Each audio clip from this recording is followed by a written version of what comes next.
कथा है, क्योंकि भक्तों के चरित्र श्रवण करने से हमारा जो चरित्र है वह पवित्र होता है।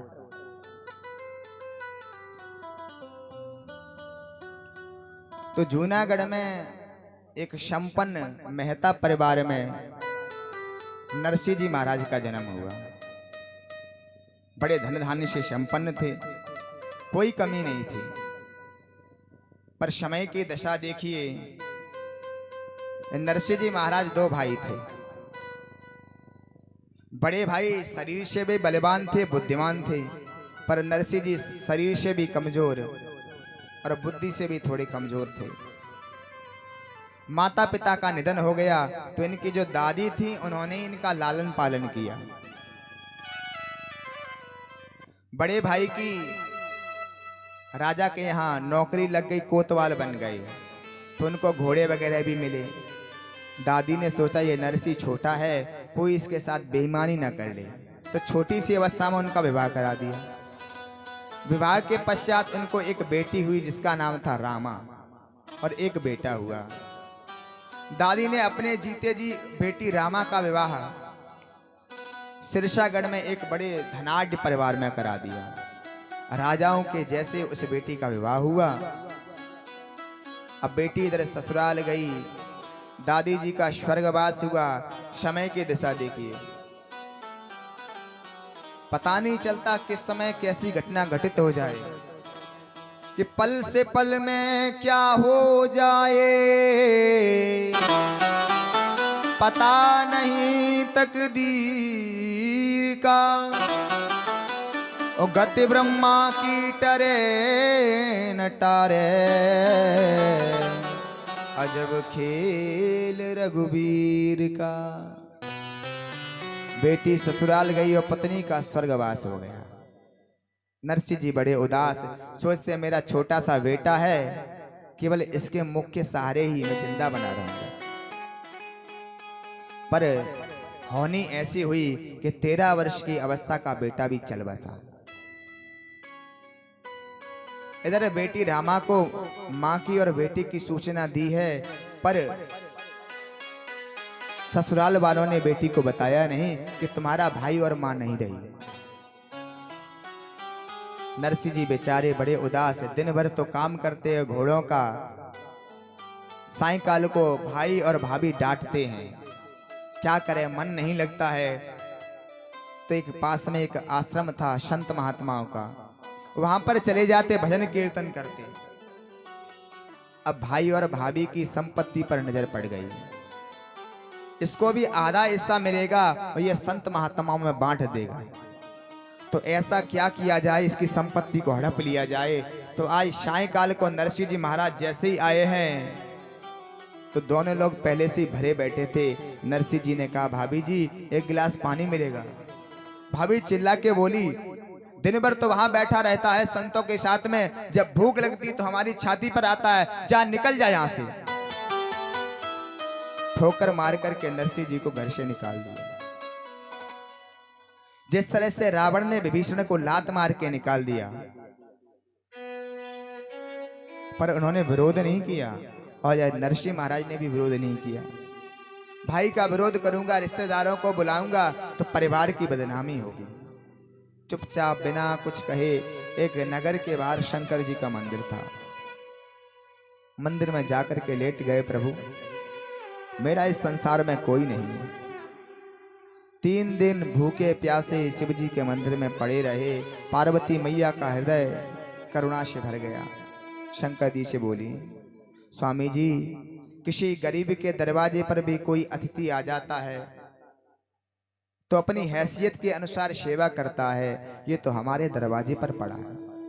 और भोलेनाथ तो चाहते थे कि पार्वती बोलें, क्योंकि पार्वती भक्ति का स्वरूप है, और जब तक भक्ति कृपा नहीं करती है, भक्ति नहीं होती है, तब तक भगवान की कृपा भी नहीं होती है। भगवान प्रकट हो गए, बोले नरसिंह जी उठ जाइए। नरसिंह जी रोते हुए बोले, महाराज अब तो उठने की सामर्थ्य नहीं है, 3 दिन से भूखा प्यासा हूं, यदि आप मेरा हाथ पकड़ लोगे तो ही उठ सकता हूं। भगवान बोले कुछ मांग लो।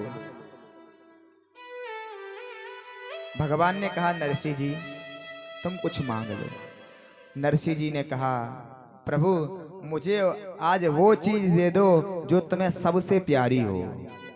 और भगवान आज फंस गए भोलेनाथ। उस समय भोले बाबा नित्य प्रति वृंदावन में रास में आते थे और रास उनको सबसे प्रिय था।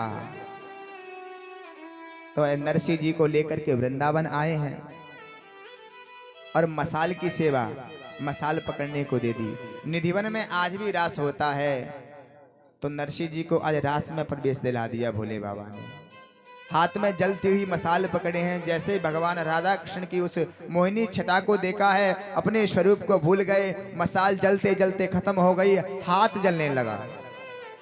और जैसे ही हाथ की जलने की गंध राधा रानी को दिखाई दी, बोली प्रभु ये कौन सा भक्त आज आ गया है जिसका हाथ जला जा रहा है, इसको खबर भी नहीं है। तब भगवान ने नरसिंह जी को आशीर्वाद दिया कि नरसिंह जी अब तुमको यहां से जाना होगा, मेरी कृपा आपके ऊपर सदैव बनी रहेगी। और तुम्हारे नगर के पास में एक मंदिर है गोपाल जी का, सांवरिया का, वहां पर तुम निवास करो और मेरी कृपा से खाने पीने की सब व्यवस्था वहीं हो जाएगी। और आज नरसिंह जी महाराज उसी गोपाल जी के मंदिर में निवास करने लगे। समय की दशा देखिए, जो नरसिंह जी की बेटी है रामा, उसके एक बेटी हुई और बेटी 18 वर्ष की हो गई। बेटी का विवाह संबंध पक्का हो गया। तो जो रामा के ससुर हैं उन्होंने सोचा क्या भात के लिए भात मांगने जाया जाए, पर मुझे पता है वो भिखारी है, उसके पास कुछ भी देने को नहीं है। पर मैं नहीं चाहता हूं भिखारी आके कभी हमें उलाहना दे कि मैं अपनी हैसियत के अनुसार कुछ तो लेके आता, पर तुमने मुझे निमंत्रण ही नहीं किया। तो आज पुरोहित जी को, नाई को बुला करके पत्री लिखवाई है। पुरोहित जी पास में बैठे हैं। बोला जब कुछ आना ही नहीं है तो लिखने में कंजूसी क्यों। तो महाराज आज ऐसा पत्र लिखा है, क्विंटलों मेवाएं, सोने के हार, सोने के बर्तन, चांदी के बर्तन। अब रामा भीतर से देख रही, उसको पता है मेरे पिता गरीब हैं। पुरोहित जी को रोक नहीं सकती है, ससुर जी को टोक नहीं सकती है। एक कमरे में खड़ी खड़ी रो रही है। जैसे ही चिट्ठी लिख गई तो अपने पति को इशारे से बुलाया है और पति जैसे ही अंदर आया है, इसको लेट करके साष्टांग प्रणाम किया है, पैर पकड़ लिए। स्वामी मेरे पिताजी गरीब हैं, वो इस पत्र को पढ़ते ही जीवित नहीं बचेंगे, प्राण छोड़ देंगे, इतना कहां से देंगे। और आपको चाहिए तो मेरे सारे गहने जेवर बेच दो, मुझे अपने पत्नी का दर्जा मत दो, पर मेरे पिताजी के प्राणों को मेरी झोली में डाल दो। रामा बहुत रोई है कि मेरे पिताजी गरीब हैं।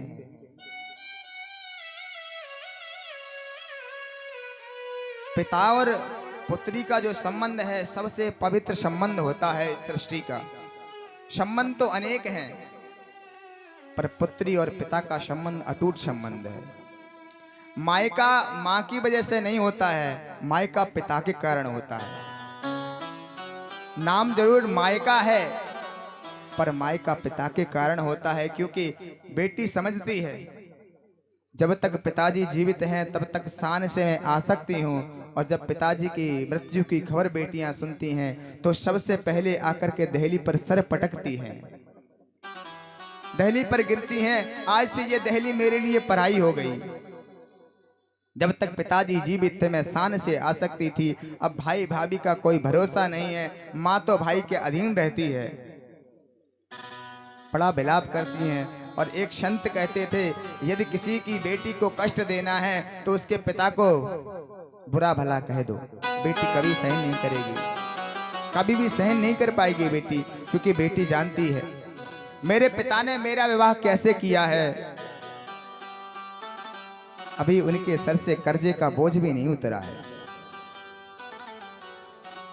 पर रामा का पति अवैधान नहीं दे पाया।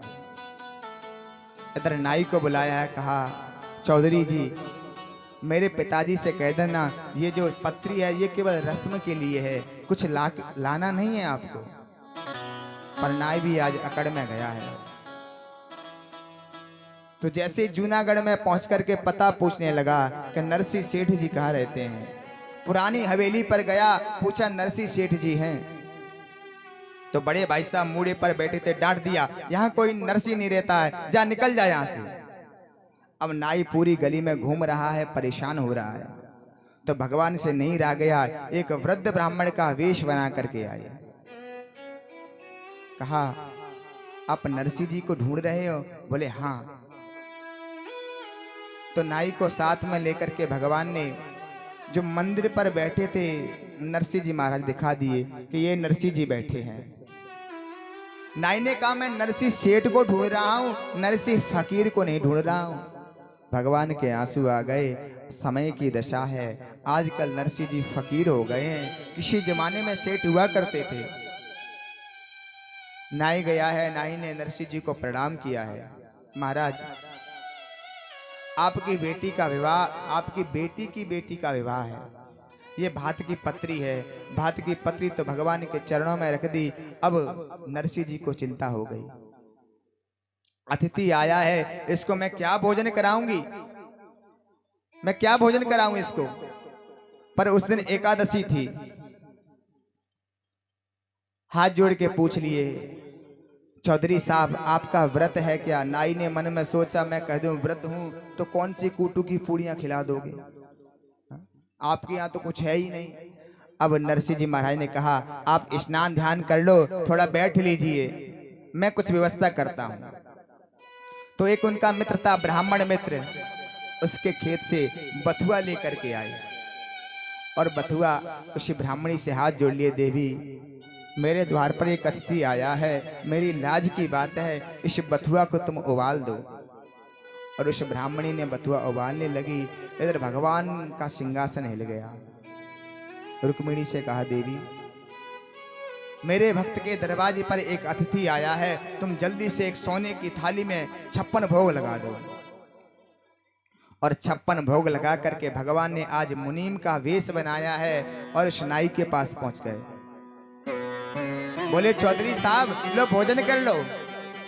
पूछा आप कौन हो? बोले मैं नरसिंह सेठ जी का मुनीम हूं, मुझे थोड़ी देर होगी, मुझे क्षमा करो। और उस नाई ने जैसे ही 56 व्यंजनों को पाया है, उसका आत्मा एकदम तृप्त हो गई। जीवन में ऐसा भोजन कभी नहीं पाया। जब भोजन पा लिया तो भगवान हाथ जोड़कर बोले चौधरी साहब आप बुरा ना मानो तो एक काम करो, हमारे यहाँ बल्लभ कुल की सेवा चलती है, तो एक बार जो रसोई से बर्तन निकल जाते हैं हम वापस नहीं लेते हैं, आप इनको ले जाओ। अरे नाई तो खुशी से उछल पड़ा, हे भगवान जीवन में इतनी दक्षिणा नहीं मिली, ये सोने चांदी के बर्तन मिल गए आज। और भगवान ने चलते समय एक पसे में स्वर्ण मुद्रा भर के उसको और दे दी। अब भोजन पाकर के नाई तो चैन से चादर ओढ़ करके सो रहा है। इधर नरसिंह जी महाराज संकोच में फीका बतुआ हाथ में लिए हुए आए हैं और नाई को जगाने लगे, चौधरी साहब उठ जाओ, भोजन पालो, भोजन पालो। पर वो तो भरपेट करके लेटा है। बोला सेठ जी जगाओ मत, मैंने भोजन पा लिया, मुझे भूख नहीं है। और नरसिंह जी सोच रहे हैं मेरी गरीबी पर तरस खा रहा है। जब चादर उनकी झटकाई है तो नाई ने कहा अरे सेठ जी आपका मुनीम मुझे भोजन करा गया, ये देखो सोने चांदी के बर्तन भी दे गया है। नरसिंह जी के हाथ से बथुआ का थाल छूट गया। अरे गोविंद तुम आज नौकर के नौकर बन के आए हो। दौड़ करके गोविंद जी के चरण पकड़ लिए और नाई आज वापस शिरसा को गया है। विवाह की बेला उपस्थित हुई, अब जाने के लिए कुछ साधन नहीं है, तो गांव में से एक मित्र के यहाँ से बैलगाड़ी मांगी है। वो मित्र भी गरीब था, उसके बूढ़े 2 बैल थे, एक टूटी हुई गाड़ी थी। बोले महाराज ये ले जाओ। नरसिंह जी जैसे ही लेके आए, पर भात में किसे साथ में ले जाएं, किसको लेकर के जाएं? तो 16 अंधे साधु आश्रम में रहा करते थे। बोले महाराज जी मेरी बेटी का विवाह है, बेटी की बेटी का विवाह है और मुझे भात बनना है, तुम साथ चलोगे क्या? बोले हाँ हम बिल्कुल चलेंगे। और 16 साधु गाड़ी में बैठ कर के जैसे ही चले हैं, थोड़ी सी जगह रेतीली आई तो गाड़ी का जो धुरा है वो टूट गया और बैल जमीन में बैठ गए।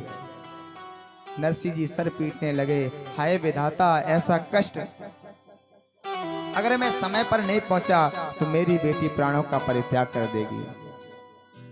इधर भगवान की लीला देखिए, और भगवान ने एक बड़ई का वेश बना करके नरसिंह जी की गाड़ी के पास आ गए और नरसिंह जी से कहते हैं मुझे भी क्या अपनी गाड़ी में बिठाओगे?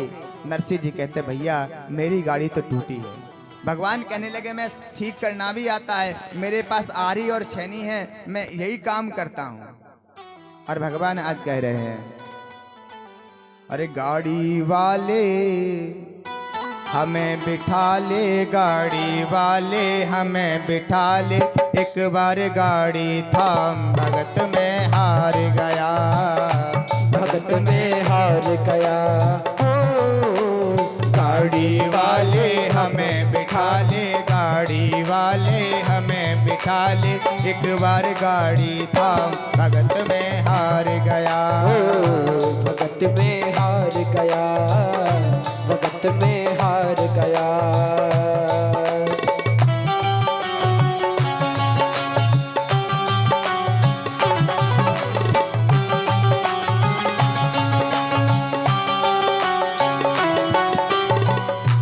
नरसिंह भगत जी कहते हैं महाराज, नरसिंह भगत यूं कहने लागे गाड़ी मेरी पुरानी है। नरसिंह भगत यूं कहने लागे गाड़ी मेरी पुरानी है। नरसिंह भगत यूं कहने लागे गाड़ी मेरी पुरानी है। वो नरसिंह भगत यूं कहने लागे गाड़ी मेरी पुरानी है। गाड़ी तेरी ठीक करूंगा ये मैंने मन ठानी है। वो गाड़ी तेरी ठीक करूंगा ये मैंने मन ठानी है। खाती मेरी जात भगत जी, खाती मेरी जात भगत जी, कृष्णा मेरा नाम भगत में हार गया, भगत में हार गया। गाड़ी वाले हमें बिठा ले, गाड़ी वाले हमें बिठा ले, एक बार गाड़ी थाम भगत में हार गया, भगत में हार गया, भगत में हार गया।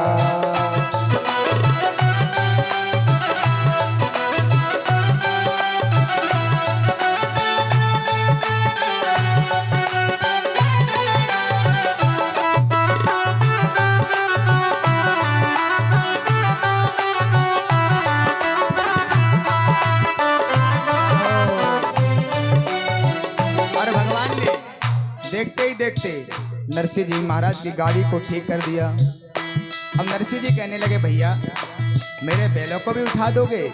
और भगवान ने बैलों के कानों में ऐसी फूंक मारी है कि बैल एकदम जवान होकर के खड़े हो गए। नरसिंह जी कहने लगे भैया हम तो बूढ़े बैलों को भी नहीं चला पा रहे थे, ये जवान हो गए, तुम कहाँ जा रहे हो? भगवान बोले मैं भी सिरसागढ़ जा रहा हूँ। तो क्या तुम गाड़ी को चला सकते हो? चलानी आती है। भगवान को महाभारत का युद्ध याद आ गया। बोले हाँ भगत जी, एक समय मैं राजा के रथ को मैं हाँका करता था, पर मैं चला सकता हूँ। गाड़ी लगे सुधारने हरी हाथ में आ रही थी। वो गाड़ी लगे सुधारने हरी हाथ में आ रही थी। वो गाड़ी लगे सुधारने हरी हाथ में आ रही थी। गाड़ी लगे सुधारने हरी हाथ में आ रही थी। नरसिंह भगत की टूटी गाड़ी प्रभु ने तुरंत सुधारी थी। वो नरसिंह भगत की टूटी गाड़ी प्रभु ने तुरंत सुधारी थी। नरसिंह भगत की टूटी गाड़ी प्रभु ने तुरंत सुधारी थी। नरसिंह भगत की टूटी गाड़ी प्रभु ने तुरंत सुधारी थी। गाड़ी ठीक कर दी। अब कहते हैं महाराज मुझे कुछ मेरा मेहनताना तो दे दो। नरसिंह जी कहने लगे, भैया हमारे पास तो कुछ भी नहीं है, अरे आशीर्वाद दे देंगे। भगवान कहने लगे, अरे आशीर्वाद से कहीं बच्चे पलते हैं, महाराज कुछ तो लगेगा। उन्होंने कहा, मेरे पास कुछ भी नहीं है, तुम कहो तो मैं एक भजन सुना दूं बदले में। भगवान बोले, चलो आज भजन ही सुना दो। गाड़ी लगे सुधारने, हरी हाथ में आ रही थी। लगे सुधारने, हरी हाथ में आ रही थी। ओ नरसिंह भगत की टूटी गाड़ी, प्रभु ने तुरंत सुधारी थी। हाँ, नरसिंह भगत की टूटी गाड़ी, प्रभु ने तुरंत सुधारी थी। ओ नरसिंह कहे मैं भजन सुना दूं, नरसिंह कहे मैं भजन सुना दूं। पल्ले न मेरे दाम, भगत में हार गया। ओ भगत में हार गया। गाड़ी वाले हमें बिठा ले, गाड़ी वाले हमें बिठा ले, एक बार गाड़ी थाम, भगत में हार गया। भगत में हार गया, भगत में हार गया।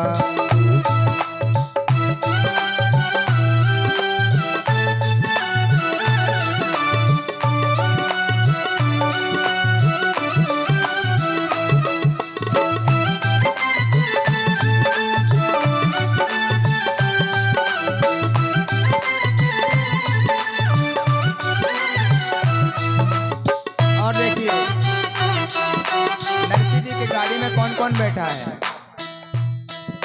16 साधु गाड़ी में बैठे, फेर रहे तुलसी माला। ओ 16 साधु गाड़ी में बैठे, फेर रहे तुलसी माला। ओ 16 साधु गाड़ी में बैठे, फेर रहे तुलसी माला। 16 साधु गाड़ी में बैठे, फेर रहे तुलसी माला। पवन समान चली है गाड़ी, कृष्ण बना है गढ़वाला। पवन समान चली है गाड़ी, कृष्ण बने हैं गढ़वाला। पवन समान चली है गाड़ी, कृष्ण बना है गढ़वाला। ओ पवन समान बनी है गाड़ी, कृष्ण बना है गढ़वाला। और सिरसा के नजदीक जैसे गाड़ी पहुंची है, भगवान ने कहा, भगत जी अब तो मैं जाता हूँ, मेरा घर यहीं पास में है।